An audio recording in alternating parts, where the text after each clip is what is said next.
Hello, everyone. Welcome back to Through Black and White Eyes. We'll try and get through this as best as we can. There'll be like a Morgan here, I'm afraid, apart from one person who will be very happy. Congratulations to Christopher Stewart and Sparky, winners of our Members Prize draw, and that's where the good news ends. We're all emotional, disappointed tonight, but please keep comments respectful. Hype the show, like and subscribe. You know the crack. Gary, welcome. Super fan Dan's in the background. Scott's in the background waiting to come on. It's going to be a tough one. I thought I'd be distraught tonight. I'm not. I'm more angry. Angry with some of the fan base slinging players abuse, especially Big Nick. Yeah. I mean, I know, Jessica. It's going to be a difficult one. It really is. I'm not angry either. I'm more disappointed. I feel like a dad, when you tell your son, I'm not angry, I'm just disappointed. And when you say that, it hits harder, doesn't it? I think that's where I am. Roger, it's a tough one. Jules, how are you doing? Yeah, we're going to come on to all that sort of stuff very, very soon. Dan, how are you doing? Yeah. I am not ho, ho, ho, I will tell you that. Yeah, I am definitely more... Christmas is cancelled. And fair play. I mean, bragging rights for the holidays. Good on you. Go, whatever. For a while, too. Scott's in the house as well. Evening, James. Evening, Scott. How are we doing? Stupid question. I mean, we'll ask how this guy's doing, because obviously Stu's going to be very fucking happy. Hi, Stu. No, you're on mute, mate. What happened? Where are you? Can't hear you. I saw his mouth is moving, but we can't hear him. Yeah, I can't hear you. You might need to go into your settings and jink with your microphone or something like that. To be fair, though, I mean, this sounds pretty good from our end. You'll work it out. Yeah. Should be at ears now. Hey! There he is. Joe, how are you doing? Hello. You sounded better when you were on mute, to be fair. Yeah, I can imagine. So this is why we're here. Obviously, it was. I definitely didn't sabotage anything. I would never do that. No. I mean, I can't mute him when I want to, but I'm not that kind of person. Under your command. Under my command. So we'll start off with the build up to the game, because I just wanted to throw up when I saw this. Half and half scarves. Now we're used to one half and half scarves. Oh no, there's only one scarf. That's a team you follow. Like, it's as simple as that. No. I mean, that's horrible. I mean, it's not even half and half, as in it's like, half through, like from one to left to right. Right. It's half from top to bottom, which makes it even worse, with half the badge and everything. What are they playing at? Makes me physically sick. Dan, you probably get a lot of that in America, do you? Yeah, not like that, though. Not the half and half, though. You would have, it would be kind of a commemorative thing where you'd have Sunderland on one end and Newcastle on the other, just to commemorate the occasion. But no, we don't see a whole lot of that business. No. Scott just disappeared, I think. Oh, he's back against. What's your say on half and half scarves, Scott? Ban them. Ban them all. Nah, you've only got one allegiance. Rob's made it last minute. Rob, what's your thoughts on half and half scarves? Yeah, a bit mixed. Well, to be honest, if it was Sunderland and Newcastle, the only disadvantage would be for Newcastle. How's that? Like, Sunderland have traditionally had red, white, and black scarves. So if it was a combined Sunderland Newcastle one, the disadvantage would be for Newcastle, of course. I remember I think the first scarf I had, and we're talking like these was when they used to be wound on spools and sheep used to generate wool and things like that. My first scarf was narrow red, narrow black, broad white stripes, and that was that was, oh God, years and years ago. I mean, we should have saw the result coming when you see Sunderland on top of the scarf as well, really, shouldn't we? So there we go. There was kind of a man. And I messaged Stu privately and said, "What the fuck have you done? You've done it again. You've kitted out Sunderland with Newcastle stuff again. What is going on?" Yeah. Didn't exactly get the same result this time, like, but there we go. That was You've got to admit though, that if Voldemort had scored that goal at the other end, that would have been a world-class goal. It was an absolute cracker. Just unfortunate for the lad. I mean, after the game, the guy looked absolutely bloody devastated. Oh, he was bereft. Yeah, absolutely bereft. No, and fair play to him. Maybe he thought he was scoring in the right end, and he forgot what half it was. You know, it was. Good God, it was a great goal. Just wish it was at the other end. He was stretching. Yep. But we'll come to that a little bit later on. We'll obviously start talking about the teams because obviously there's a lot being said about Eddie Howe's tactics and team selection. I was surprised to see Alanga starting. We all said we would start Murphy because he got it. He was a Newcastle fan. Obviously, Eddie Howe set up his tactics to try and hit Sunderland on the break. I mean, it was fucking terrible. What break? Exactly. I mean, and again, Tonali didn't look himself, which was a bit of a surprise. But other than Alanga, Dan, we were pretty close to getting the team right, to be fair. We did say Gordon would start. We did kind of get the back four right after we had a discussion about it. I mean, it's pretty much as what we would have liked to have seen, apart from Alanga starting. Well, you wanted to see Pope. And he didn't even make the bench.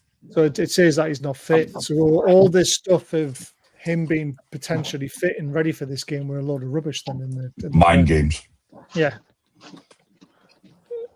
I said the other night. I said I expected Murphy to start simply because he'd be geared up for it, like Byrne, like Miley, like I mean. The local lads would be completely gunning for it because they know what it means. They know historically what the bragging rights in the region means to everybody. And to be fair, I mean, Bruno does too.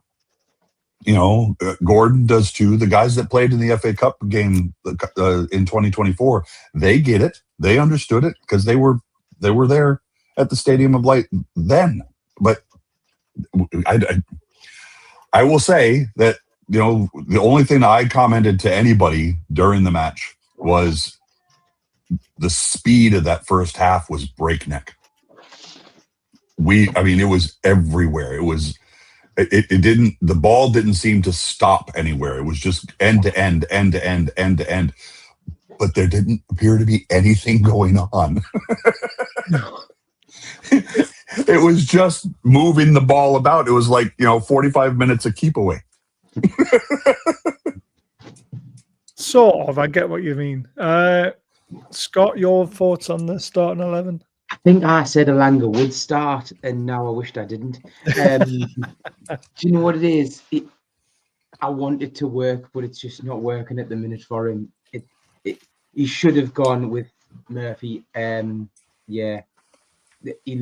Alanga just looks at sixes and sevens. Oh, you didn't.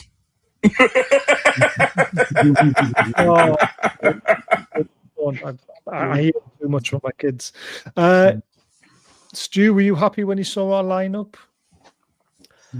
Well, I mean, I wouldn't say happy. I mean, there's a threat there from every single one of them players. I mean, each one of them's quality. They can do damage. I was expecting, Bruno, which is your version of our Granite Xhaka, to possibly do some damage. But I wouldn't say I was happy. It's like it's a dangerous lineup. You can't argue with it. Simon says terrible lineup. It's not a terrible lineup. It was just one player we all disagree with. We'll move on to yours. Rob, I'll come to you first, then Stu, you can have your say afterwards. Were you happy with your lineup?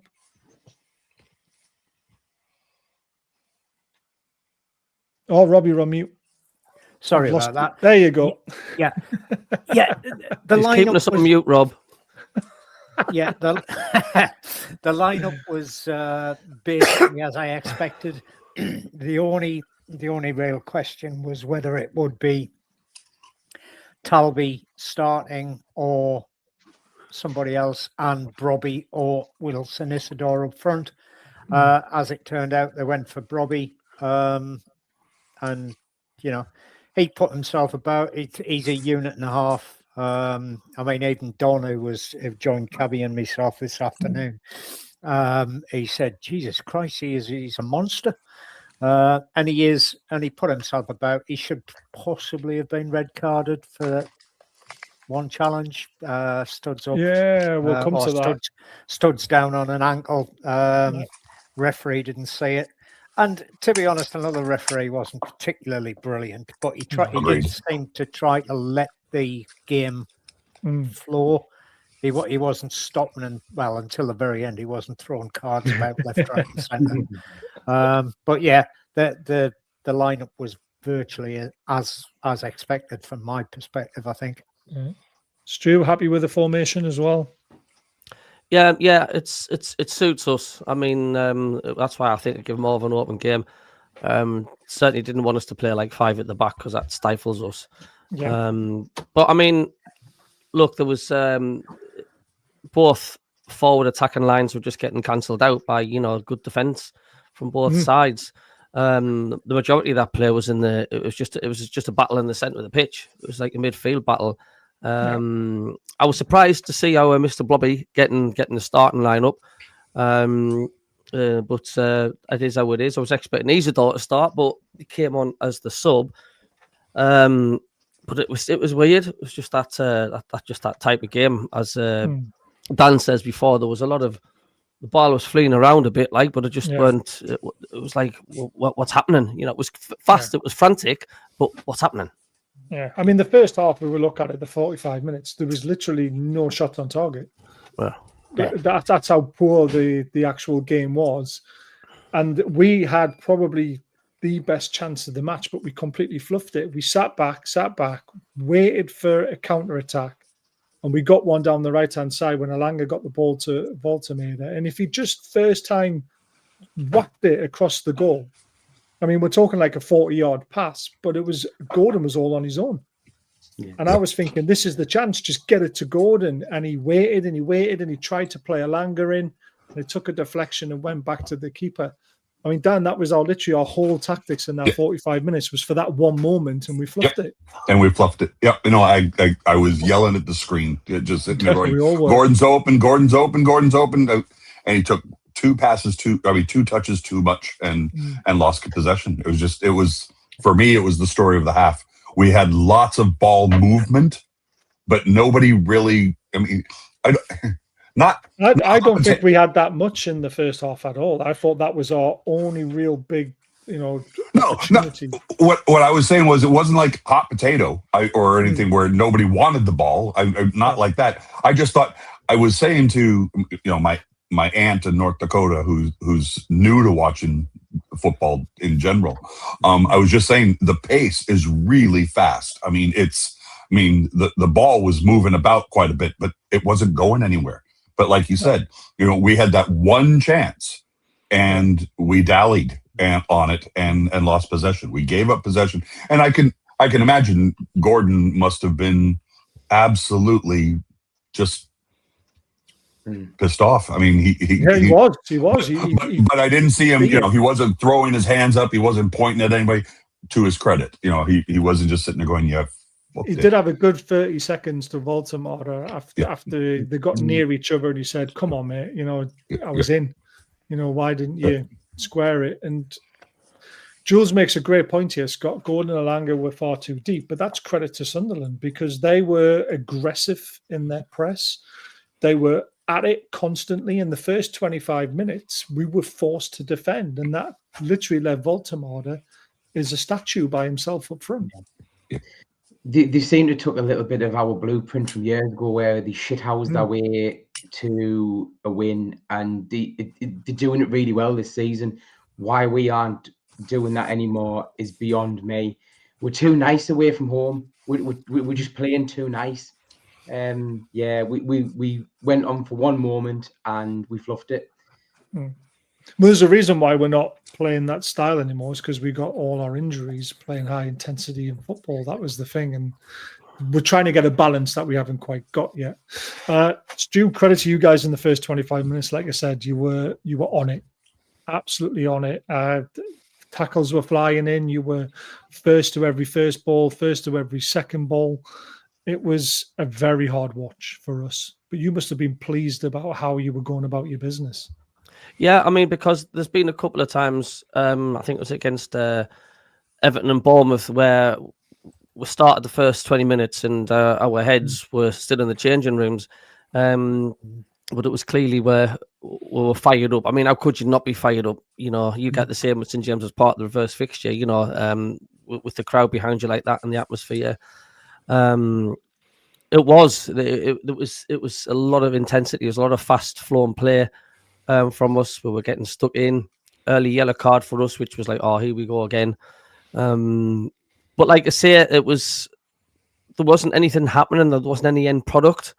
It was just like a game of ice hockey in the middle. Tap tap tap tap. The puck was flying everywhere, and it was like, well, what's happening here? It seemed to stick to your feet more than it stuck to our feet, though. Which is again, it's credit to you guys. We've got it. Granted, Jack Henry not half keeps the team together. Like, I mean, I keep an eye on him, watching him through the game, and he's keeping an eye on just about every player, especially in the middle. He's shouting at them, giving instructions. And very rarely does he give the ball away. So he's a rock in the midfield for us. Jack, I like, what a player. I have to go back to the board, Rob. That was shithousery at its best, wasn't it? Sunderland v Visitors. It was, yeah. That's a bit odd. That's a bit odd. But is that the board trying to make up for the last time you visited us? Possibly. It was. You know, it was. Let's not paint the bar black and white this time, and we'll just call them the visitors. Yeah, it's a bit off, but it, I mean, a meaningful, you know, shithousery with us. I mean, come on, that was, you have to hand it to whoever was in charge of programming the board. That was pretty. That was a pretty good 2 fingers up. It was. Yeah, it was odd. It was really odd. I laughed at it. I thought it was quite funny, to be fair. As did I. Jessica, we are going to come back to this, but later in the show, because it's a good question and one that, you know, if you go online, there's a lot of crap going around, which does matter. To be fair, right, we've got to talk about the first tackle on Dan Burn, which got a yellow card. A lot of people saying it wasn't a yellow card, and I can understand why, because it was sort of a 50-50. But a 50-50, you both get to the ball at the same time. Now, Dan Burn clearly got to the ball first. The Sunderland player was half a second behind. He curled his legs up and he clattered his knees into his chest. And that was a painful one, because it looks like he's probably cracked or broken a rib potentially. And he's off to hospital for x-rays. So do you have any, you know, sympathy to the Sunderland player? I mean, Stuart, you want to see your players committed. I have no quarrels about it, but it was a definite yellow, wasn't it? Is that to me? Yeah, just you. Yeah. Sorry. Yeah, I mean, there was no malicious in it. There wasn't any intent of hurting the player.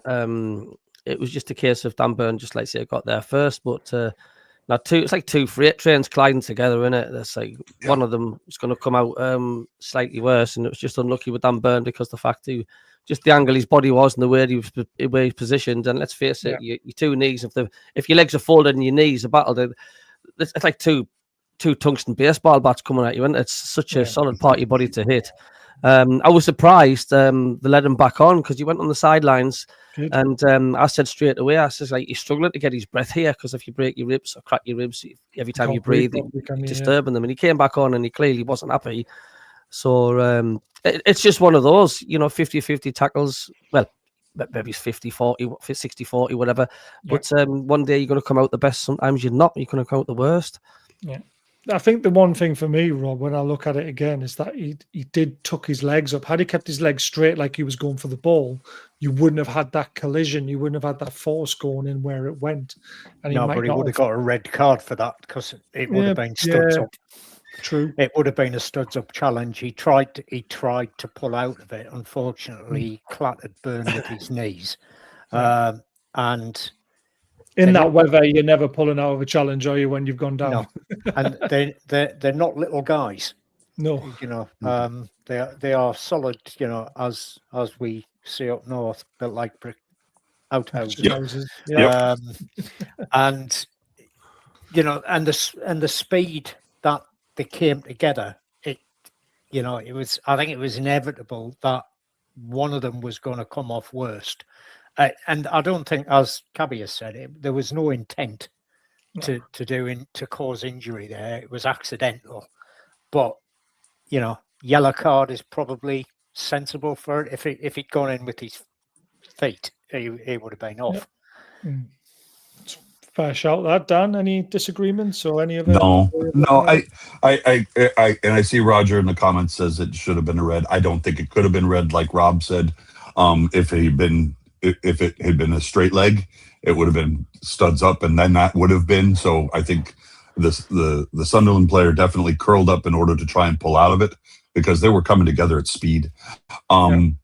It's just unfortunate. And as soon as I saw, you know, BDB, you know, curled up and you know, in a fetal position, it was like, oh, this is going to be a bad one. I figured he may have cracked his sternum. I was just, you know, it was that kind of a collision that you could tell he was. Yeah, it was definitely a yellow. But again, I don't think it was malicious. It was a 50-50, and both players were going for it, and they just came together at speed. And like Stu said, you know, it was like two juggernauts coming together. Yep.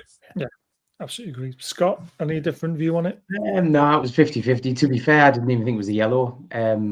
No, actually, I do. I think it was a good old-fashioned tackle where two big guys are going at it. I didn't think it was a yellow personally. Dan Burn just came off worse. Yeah. Fair play. I just thought it was too late, just a fraction too late. Then we come to the other yellow card, which is a bit of a stupid one for your forward, getting a yellow card for simulating a yellow. I mean, I want to see more consistency from referees with this, though. I don't know if you guys agree with me. I did also see some other players doing the same thing through the game and never got punished for it. Yeah. But it's a silly thing to do, especially in a game like this, because you don't want a player sent off. A silly yellow. And then we'll go to the challenge, because do you think he's lucky to stay on the pitch, Rob? Because he was late on Miley, wasn't he? Oh, he was late, and he sort of stamped down. Well, I wouldn't say stamped down on his ankle, but it was definitely studs onto the ankle. Yeah. And he's not a little guy. He's like a block of outhouses. And that, I don't think the referee saw it. No, I don't think he did, and it's not a red, so VAR can't intervene. Yeah, right. And the thing is, that surprised me about VAR, because the guy on VAR is a Sheffield United fan, and he hates us. You know, he would have probably had the game called back and issued a red card, because he's a unfortunately, he's not allowed. They can't get involved in yellow cards unless it's a second yellow card for a red card. That would have been a yellow card, and it would have been off if the ref had seen it. Yeah, he didn't give a free kick, did he, Stu? Which was I was fuming about, because it was definitely a free kick. Do you know, I didn't see the presume. What did he do? Did he stamp on him or something? He went in for a challenge, but like it was kind of like one of those ones where you see them go over the ball. He was just late, and he went straight into his ankle, going downwards. That's the problem. And you see VAR can't intervene even if it's for a sending off, because if he got a second yellow, they still can't, because it's not a straight red. So because the referee didn't see it and they don't deem it as a red card offence, they can't stop it for a yellow card offence, which would have then been a red card if even though if it leads to a red, they still can't. Yeah, still not allowed.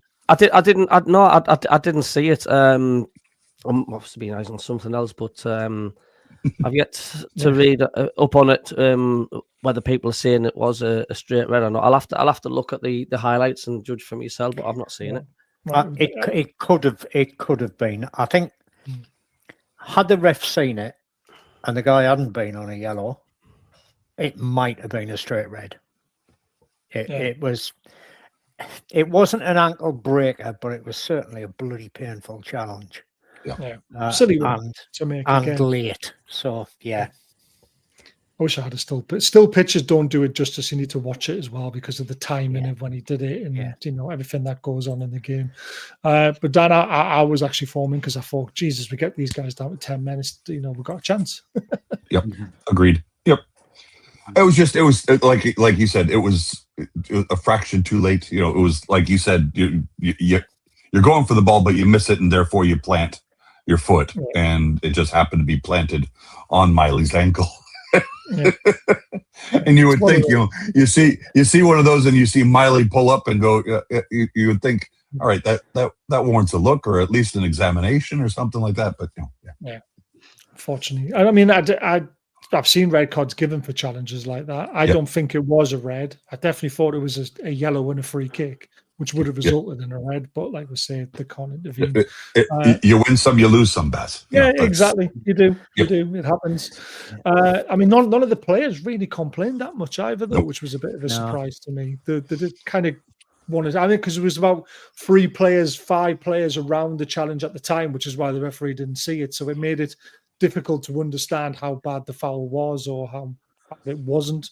So it was one of them. Scott, any different opinions?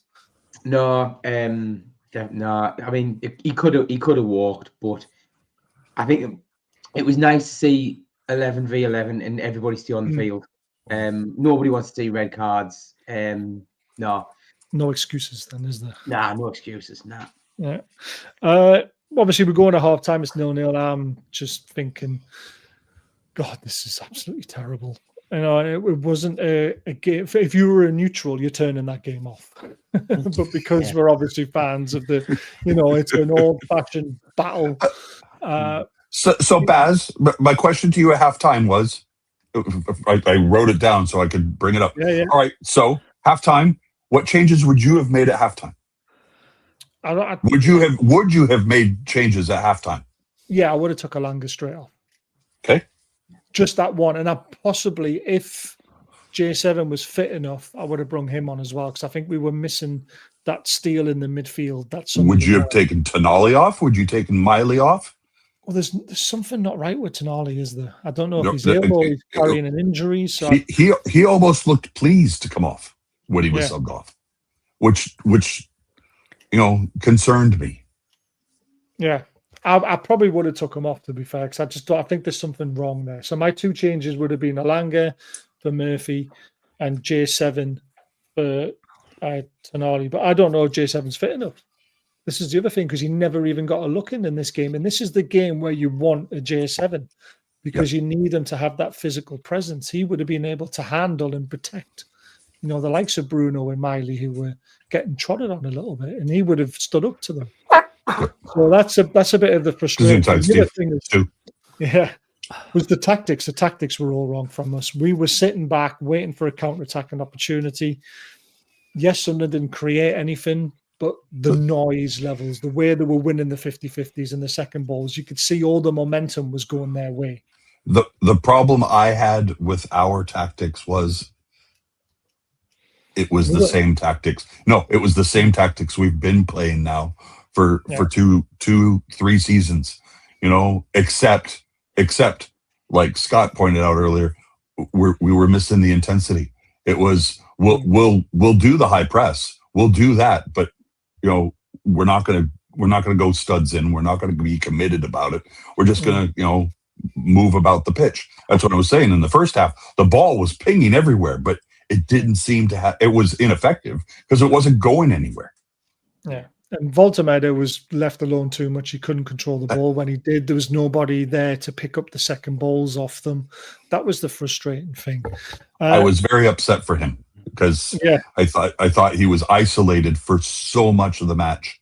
And then, first of all, I know we're going to talk about it, but for me, other than his height, he had no business being where he was. So, see, I disagree with that, and I'll tell you why when we're coming to it. That's fine. When we get to it, yep. So, Stu, half-time comes. What are your thoughts at half-time? Thinking, we've not really created anything, but neither have Newcastle. Were you happier because of the way you were battling and you looked more likely? I think definitely. I mean, I think we had most of the possession. I was happy that we hadn't obviously conceded, and Sunderland are usually, a better side in the second half. So I was like quite optimistic. And the funny thing is as well, I says to Rob, didn't I? I says within 10 seconds of the first half starting, and I says we're really, really good at starting second half, so we're coming out the blocks. We usually score within the first 2 minutes and stuff. It was. I was happy. I was happy at the half-time result, and I thought, I did say, if you were a neutral, you'd be thinking, well, bit of a bore fest that, but yeah. But I knew there was something to happen in the second half, and I couldn't tell you which team it was going to come from, but I knew there was a goal in that. There was no way there couldn't be, but I certainly wasn't expecting 4 minutes or 2 minutes in the second half what to happen the way it did. Yeah. Frustrating. Rob, your thoughts at halftime? Yeah, it's very similar to Cabbie's. It was we had more possession. We'd had about the same number of shots, but none of ours were on target. You'd had, I think, 2 in the first half that were on target. I think. Nope, I think we were worse than that. Well, so the BBC told me, but the BBC, you know what they're like, left wing. Statistics. First half, I'll tell you how bad the first half was. 59% possession to you guys, 41 to us. Expected goals, 0.23 for yous, 0.02 for Newcastle. That's almost as low as it can ever be. Yeah. We had 1 shot, none on target. You guys had 3 shots and you had 1 big chance according to this. I can't really remember a big chance in that first half, to be honest with you. Yeah, a big chance. One. Yeah. Strange. But there we go. I wouldn't call it a big chance, but no. But it was, it was other than possession, and Cabbie and myself say this every week. Doesn't matter how much possession you've got, if you don't stick it in the onion bag, you get bugger all for it.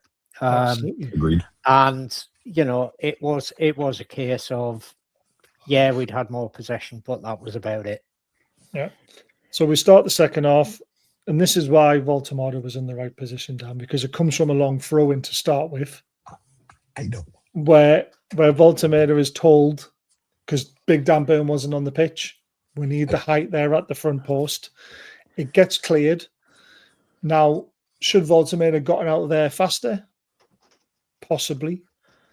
But the ball was only, 2 seconds out, and then it was straight back in again. And it was a great cross, but again, should Shaw have shouted, because Shaw was right behind him. Yep. And he was going to head it away.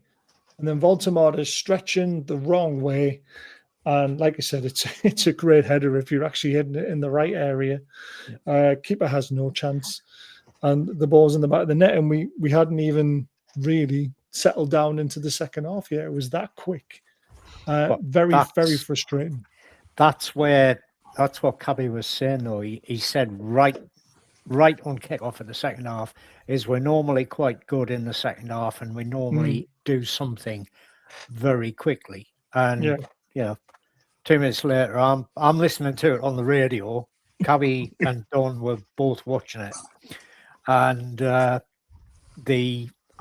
said, "Oh, I went, get in," and Voldemort, and Cabbie's going, "What? They've scored? No, it was no goal." Huh? What? I mean, it was a great cross, but there wasn't many Sunderland players in the area looking to make a challenge. I was just disappointed that Shaw hasn't commanded or told Voldemort to leave it, because he was right behind him, ready just to power it out. And that was the frustrating thing. It just felt very, flustered at the back at the time.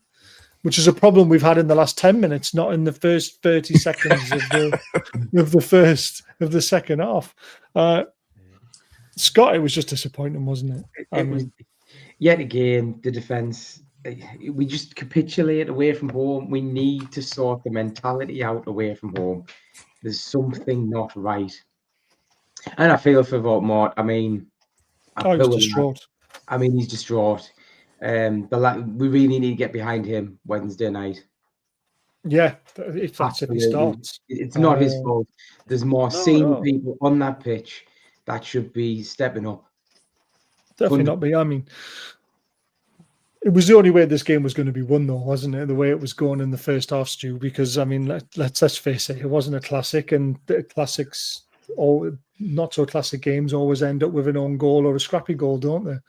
I remember when we beat you years ago, that Davies Ash header that Dan was talking about the other night. That was a scrappy affair. There wasn't a lot of chances, and you take what you're given, don't you? It's like that time when you beat us at the stadium, like with that free kick from the angle, and it just seemed to go over everybody's head. Yeah. Was it Taylor who did it? Yeah, Ryan Taylor. Taylor, and it just takes that little bit of luck. I mean, you know, but you still have to put the opposition under pressure to create deflections or own goals. It was just spectacular. A spectacular own goal. The fact, like, it was mad. Like Rob says, I mean, people look back when we channel the watch along and they've said, Cabbie, are you a Sunderland supporter? You've never cheered at all. Honestly, I just heard somebody cheering, and I just heard Baltimore. I went, oh, for God's sake, you know. Well, naturally, you're going to think that, aren't you? Well, you are, yeah. Sure. Do you know what I mean? And then they said own goal. And I thought, oh, has it come off one of his arse hairs or something like that?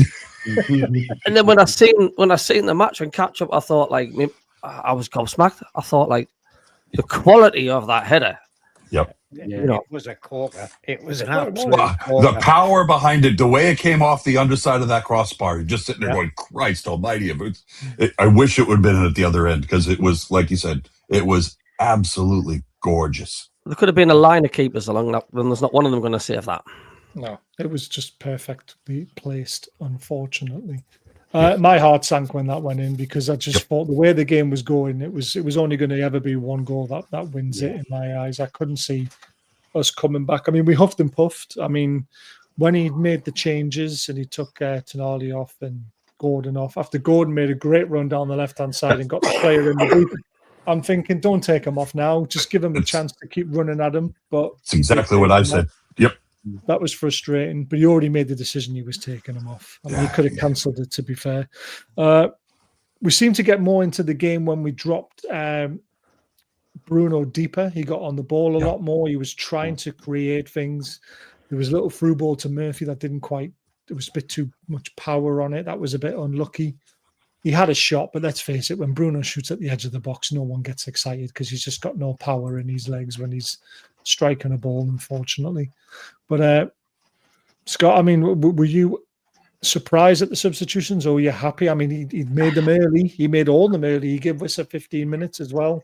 I thought I agree with you. I don't think Gordon should have come on, because he did make that break, and I thought, oh, do you know, is he starting? We looked like we were starting to turn the screw, but it just didn't happen. No, I'd have probably left Gordon on a bit longer. Yeah, I mean, especially since he just had that run. And this is exactly. It looked like he was going to get ready for something, and then again, especially when you get the guy on a yellow card as well, and you just want someone to keep running at him. Then, and Barnes isn't that type of player. No. And I keep saying this, and I just thought, Gordon had to stay on for me. Were you guys happy when you saw our substitution, seeing Gordon going off after what he just did? You know, getting the guy in the book and thinking, oh God, that's going to cause a bit of trouble. Stu, Rob, Ish is all I'm going to say. I said this during the game to Don, he's a Geordie. He joined Cabbie and myself this afternoon, and when he said Gordon was going off, I went, "Has he been on?" Well, both the you can say that about both the wingers. To be fair, he didn't. You just didn't. I know I was listening to the Radio Newcastle Sunderland commentary team, so it was Barnsley and Benno. Bias. But yeah, and it may well have been that, but I just didn't hear Gordon get mentioned, other than that yellow card. Yeah. He was totally anonymous on the field, and as one of your better players, you would have thought you would have heard more about him, more from him on the field, but he just seemed to be totally anonymous.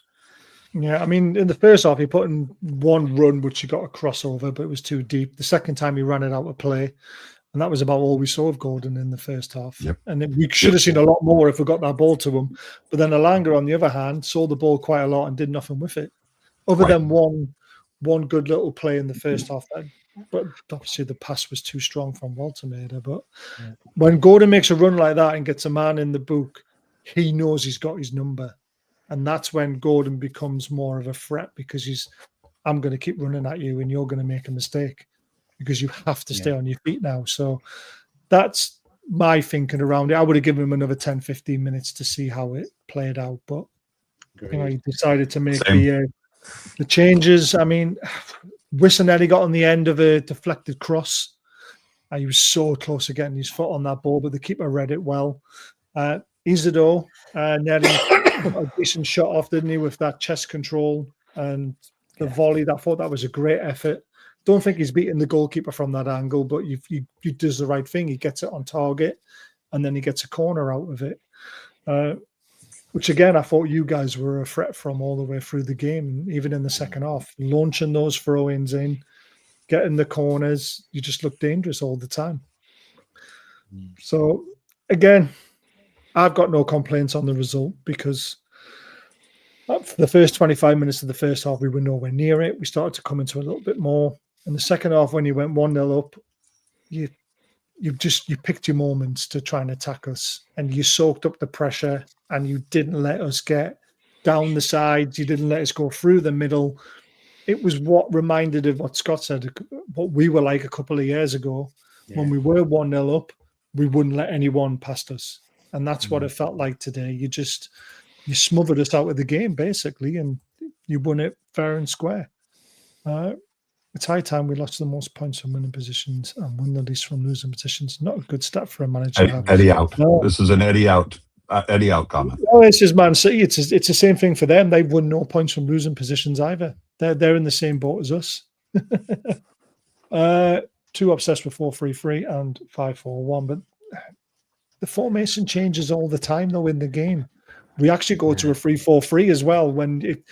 I did warn you about Tino Livramento and you having more work down the right-hand side, because in the first half, if you remember, Tino was alongside Waltermader at one point, and he got played in down the right-hand side to put a cross in. That's our right back in a centre-forward position, because that's what we do. He changes, he tries to flood the midfield with the right back to make it a 3-4-3. On our side, we had John Champion and Lee Dixon as our commentators, and John Champion said you could see, and it was early in the first half. He said you can see the setup of Newcastle playing a 4-5-1. You could see the way that the lines were moving. We had set up that way when we were off the ball. We were going to try and crowd that the midfield and. And like you said, use our chance for overlap when we could get it. To see Tino all the way up there in the 18-yard box, I was just like, wait, shouldn't that be Alanga? Yeah. So what's going on? So the commentators never thought anything about it either. I'm like, what the hell's Tino doing up there? And then he getting caught offside. Everyone was like, why is Tino? I was just like, that's what we do. We try and get that extra man to count at a certain point. Jules comment. To be fair, John Champion kind of poked at Lee Dixon for that too, Jules. Why use 10 words when two words work just fine? No, there's a reason for that. He only knows 2 words. Exactly. Offside. Gunner. we're going to come to that question later on. So you guys got your own back after the FA Cup game. Now, I don't ever want to hear from a Sunderland fan ever again saying, why do you take those pictures when you took them yourself now? So you're just as bad as us. You are just as bad as us now. And I think it's a great thing anyway, because he uses it as a psychological thing around the training ground. He puts the winning pictures on the walls. So when you're walking, it gives you a good feeling about a win. So again, great shithousery from you guys. Can't really complain about that.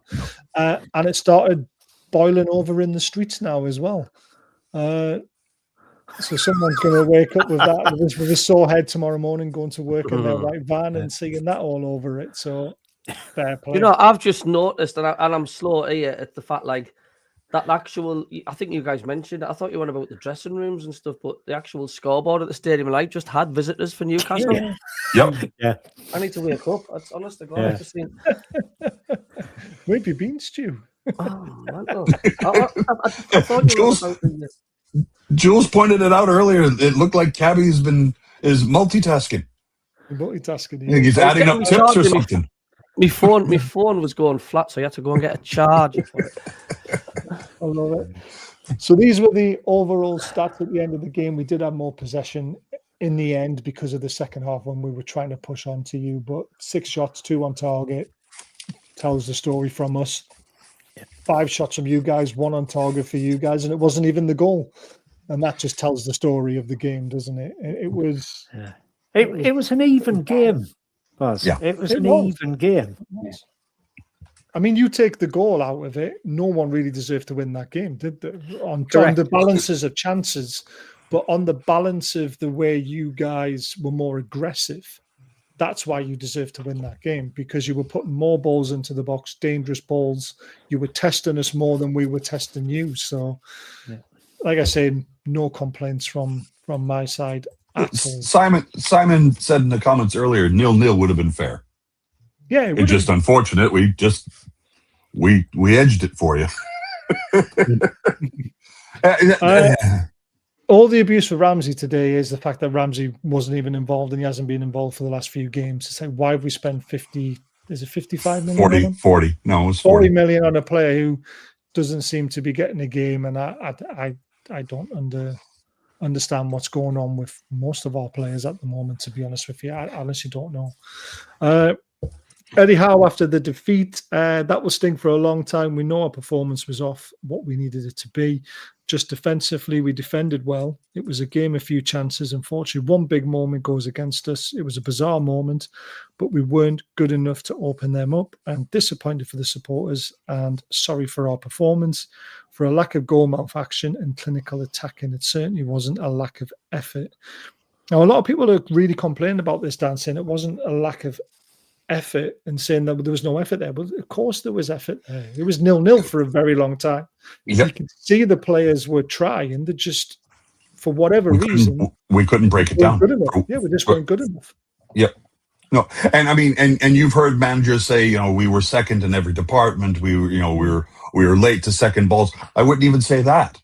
It was just for whatever reason, there was nothing productive today. Yeah. It was, someone in the comments said it was like watching paint dry. I wouldn't say it was that bad. I mean, as I said, the ball was moving. It just didn't appear to be doing anything. It just felt like paint dry to me, to be honest with you, in the first 5 minutes. It was horrible. But Scott, I mean, yeah, I mean, it was. The performance wasn't there, but it was. But our performances all season haven't been brilliant. We haven't played brilliant football all season, and I don't know why. If you look at our away performances, they are absolutely horrific. Well, apart from the Everton game, which people keep forgetting, that we absolutely destroyed them for. If I was an Everton fan, I'd be thinking, how did they beat us? Yeah. If I was an Everton fan, how did we beat them? But yeah, we need a good result on Wednesday. Yes, a quarterfinal of the cup. Yeah. No. I'll ask it in a minute. We've got 10 minutes. Yeah. Bruno come out and said, I'm very angry, I'm embarrassed, and I'm so frustrated. There was no crossing, no passing, and no shooting. Nothing. It was a mess, in my opinion. We know we have a better team than them. but we didn't play like the better team. It was a mess. The consistency isn't there. The mentality isn't there. We don't compete. The fans expect and deserve better. We accepted the way they play with the long balls. You need to compete in a derby, and we didn't. We only have one way to go from here, and that's winning in a few days. Bruno sees it pretty much how we all saw it. You know, our attacking performance was shite. There's no other way about it. I saw that, you know, the pre-game interviews with him at the training ground.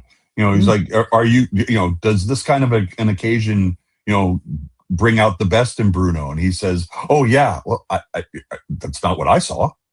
You know, what I saw was we did not see the passionate Bruno that we see, you know, challenging for every ball, screaming at the stands, you know, pulling down, you know, pulling on his shorts and on his kit, you know, trying to get everybody amped up. We didn't see that today, and quite frankly, there were a couple of his passes that, you know, for me, there was nothing behind him, and it gave him up. We gave him away too early. It was a turnover each time he passed the ball because it didn't get to the intended target. It was an incomplete pass, and that's because either there wasn't enough on it or it was misdirected.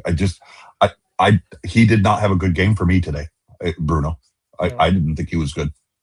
He started to come out in the second half, I thought, when he was trying to be the playmaker, but it was poor. One more interview from after the game. This is Jacob Murphy, and I think this is a good one. This is a low first derby I played in, so not to be on the winning side is sickening.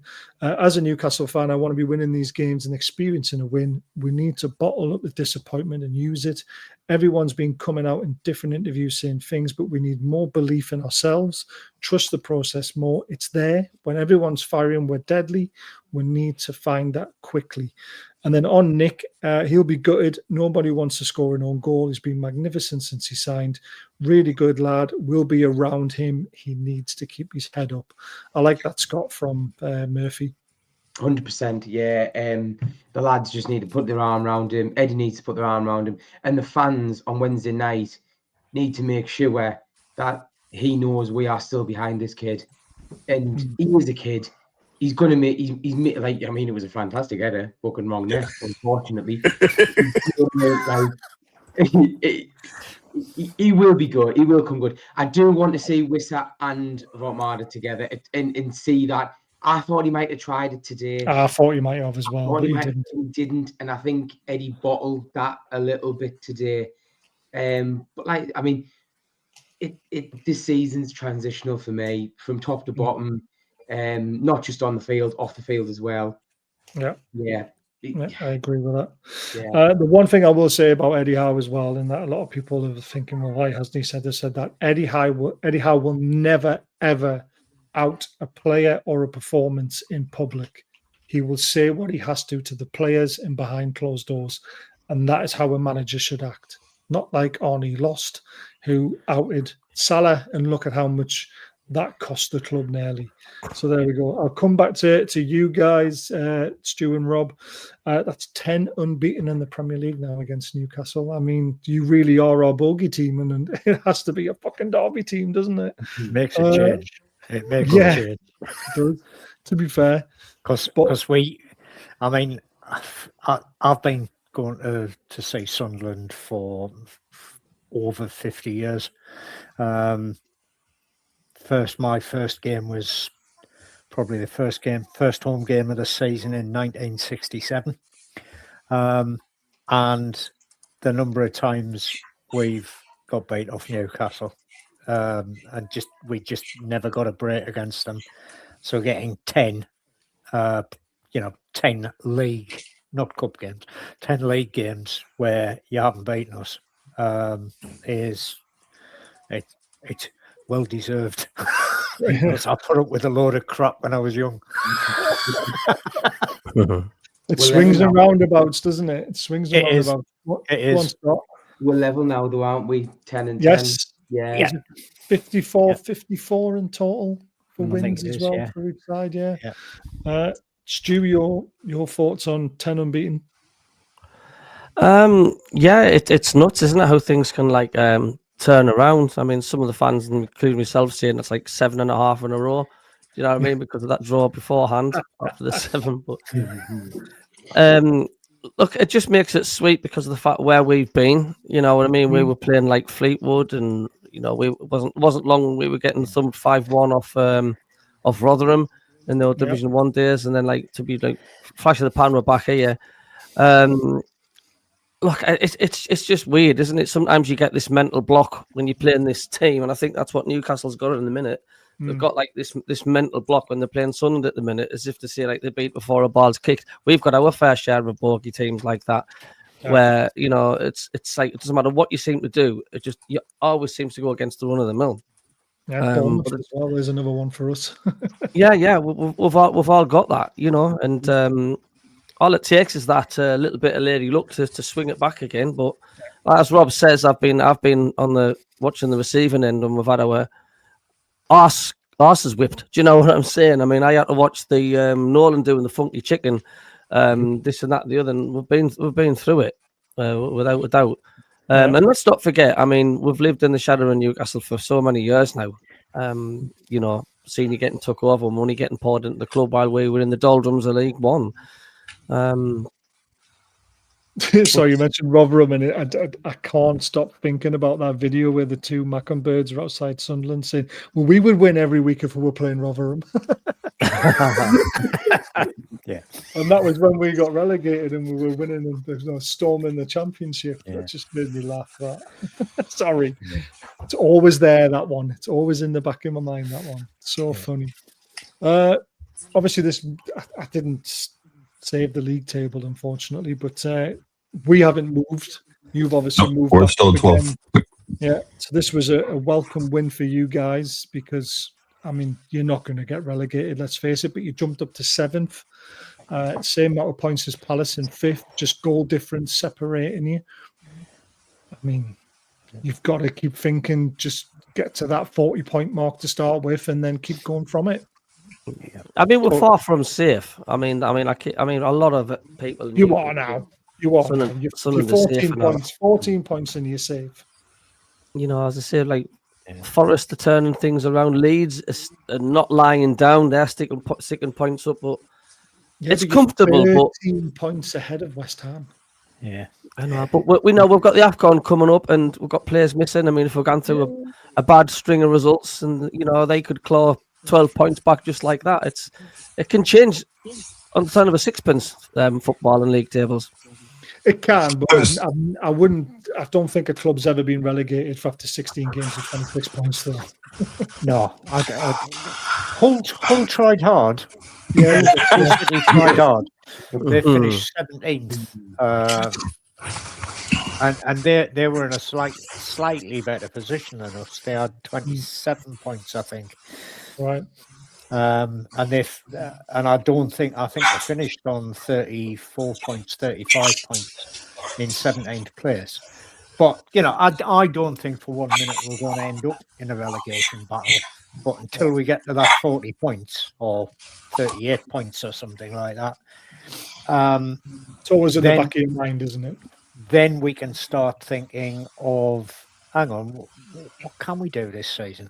You know, and I think for myself, and I'd probably speak for 99.9% of Sunderland fans when I say this, is this season we would have been happy with finishing 17th. Oh, of course. Sure. Yep. I mean, we were when we first came back up into the league. We were like, we'll just stay up. That's all we need. And Dan Ballard said it in his post-match interview. He said he felt for Nick Voltemata because he said, I know how that feels, you know, to score an own goal like that, because he did that in the FA Cup and everything. He said now, of course, it feels great to be on the winning end of a derby, but at the same time, he says their main goal right now, the number one thing that they need to do, he said, was get to 40 points as quickly as possible. Yeah. That's yep. And I just, again, for in terms of money spent and everything, there's been a lot said on Twitter. There's been a lot said on social media. You know, we spent 165 million on Elanga, Big Nick, Ramsey and Chow, and you spent the same amount on 14 players. Yeah. And look at where you guys are versus where we are, We spent that much on a new team. Right. Exactly. Well, and You can go either way when you do that, though, because there's too many come in that can upset the apple cart. We obviously didn't bring enough in, and we brought. Remember when Forrest did that? Remember when Forrest did that 3 seasons ago or whatever? When they first came up, they bought 20 new players. Yeah, and we were expecting them to go down. Yeah, but they struggled to stay up, though, didn't they? They I mean, they weren't great, but again, like I say. When we bought our players, most of them were right on the last day of the window, which was not good. And then we obviously got the big injury with Wissa without even kicking the ball for us. Yeah. So and then Ramsey and then turbulent, it was a turbulent summer. When's All Brothers back? When Martin's free, I threw a few dates at him, but he couldn't make them. We will have another one when we can. We'll go around the houses on this one. Dan, Eddie Howe, in or out? In, always in. Yeah. Scott, in or out? Yeah, in. Yeah. He's just got to sort it out. It will get sorted. I'm still Eddie Howe in. I mean, let's think about it. His worst finished place was 7th. And that was when we had Champions League football in a shitload. The question is, all these Eddie Howe outs, ask them who do you bring in? They don't give you an answer. I've had loads of silly answers like Zinedine Zidane and Conte and Mancini, all in. I'm like, come on, guys. So many convinced that Xabi Alonso is going to be out at Madrid here soon, and we'll just get him. Give me a Wayne Rooney's looking for work as well, I think, isn't he? Yeah, please. Christ. That'll be 3rd division you come, let alone first and second. The point I was trying to make in the comments there, Baz, was Eddie has said because of the fixture list, because we're competing in 4 different competitions, they've said we've seen very little time on the training ground.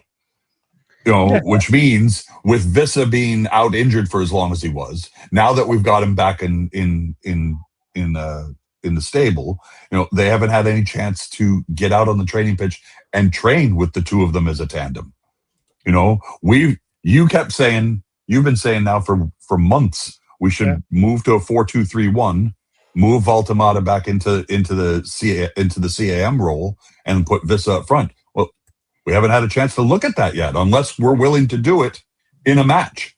And quite frankly, we haven't been willing to do that. Maybe we'll see it. Maybe we'll see it Wednesday night.